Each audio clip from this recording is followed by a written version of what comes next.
Kuleteni habari mbalimbali ambazo kwamba zinahusiana na mambo ya dini na kijamii. Lakini leo siku ya Jumapili tuko hapa na hii ni saa 12 kasoro, tunakutana na mahujaji mbalimbali na taasisi mbalimbali katika viwanja hivi vya hapa airport, na tutajifunza vitu vingi sana, lakini pia tutafahamu mahujaji wamejipangaje kuelekea ibada ya hija, lakini tutajua pia taasisi mbalimbali namna gani zinazoendesha ibada hizi za kupeleka mahujaji katika mji mtukufu wa Maka. Tuna taasisi moja hapa, taasisi ya Uhud. Tutajieleza moja katika viongozi wao, lakini pia tutatueleza inapatikana wapi, lakini pia tutayapata yale ambayo kwamba ya tofauti ambayo kwamba yapo ndani ya taasisi yao. Tunao makhalifa hapa kutoka katika msikiti wa Ngamiani, lakini pia taasisi yao inaitwa Uhud. Kisachi katika mtandao wa kijamii utaipata pale, lakini wenyewe wataieleza hapa moja kwa moja na kudadavua jambo moja baada jingine kuhusiana na taasisi yao. Khalifa, karibu sana, waambie Waislamu kwamba nyinyi kina nani, lakini pia mnatokea wapi na mmejipanga vipi katika kupeleka mahujaji katika mji mtukufu wa Maka lakini pia Madina. Mtambulishe taasisi yako inaitwaje? Ni Uhud au mimi nimekosea Sheikh? Assalamu alaykum wa rahmatullahi wa barakatuh. Alaykum salaam wa rahmatullahi wa barakatuh. Alhamdulillah alladhi hadana lihadha wa ma kunna linahtadiya lawla an hadana Allah. Allahumma salli ala sayyidina Muhammad wa ala alihi wa sahbihi wasallam. Mimi jina naitwa Selemani Abubakar Kinga. Mashaallah. Ni katika taasisi ya Al-Uhud.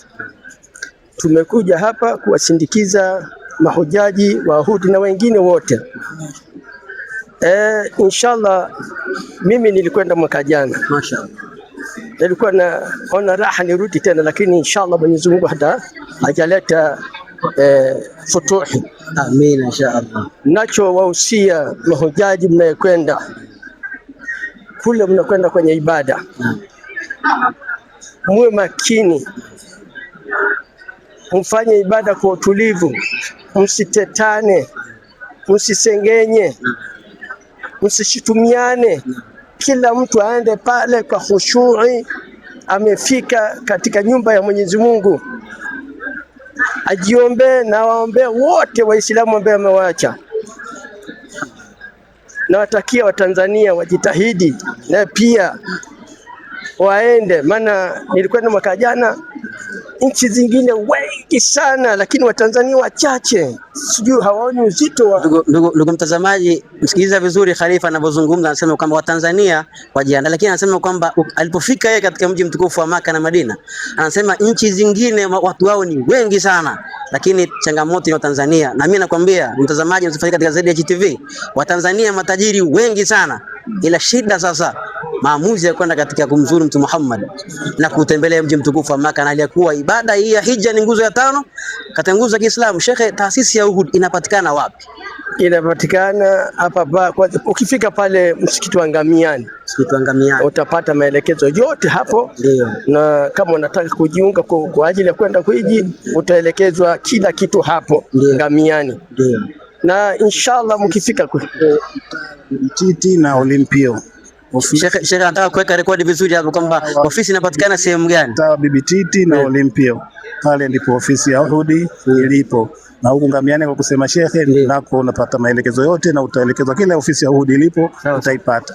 Bibi Titi Muhammad, mama huyo. Ofisi ya taasisi hii ya hija ya Uhud inapatikana pale, lakini pia ukifika msikiti wa Ngamiani utapata habari zote pale na maelekezo mazuri. Sheikh, nataka uniambie, taasisi ziko nyingi sana, hebu niambie taasisi yenu vile vitu maalum ambavyo kwenu vipo lakini zingine havipo. Vitu gani ambavyo kwenu vipo kwingine hakuna? Sema kweli siwezi kujua kama wameshinda taasisi zingine au hawajashinda, lakini nilichogundua ndio ni wanajitahidi sana kupeleka mahujaji wao katika sehemu zote za matukio. Ndio. Katika nyanja mbalimbali ambazo zina historia katika dini, kama kule kulikopiganwa vita vya Badr, ndio, ilipopigana kule Uhud, ndio, tumepeleka sehemu mbalimbali nyingi. Hivi Uhud taasisi yenu ndo ile Uhud ile au tumefika kwenye mlima wenyewe hasa palipopiganiwa pale? Pana historia kubwa. Ndio. Sahaba Hamza, ndio, kaburi lake liko maeneo hayo. Hebu niambie, kwa sababu ushafika mji mtukufu wa Maka na Madina, hebu niambie katika sehemu ambazo ni nyeti sana ulifika pale na ukaona kwamba sehemu hii si sehemu ya kawaida, na ukapata msisimko gani ulipokwenda sehemu hiyo? Ni sehemu gani na ulipata msisimko gani pia? Kwanza nilipofikishwa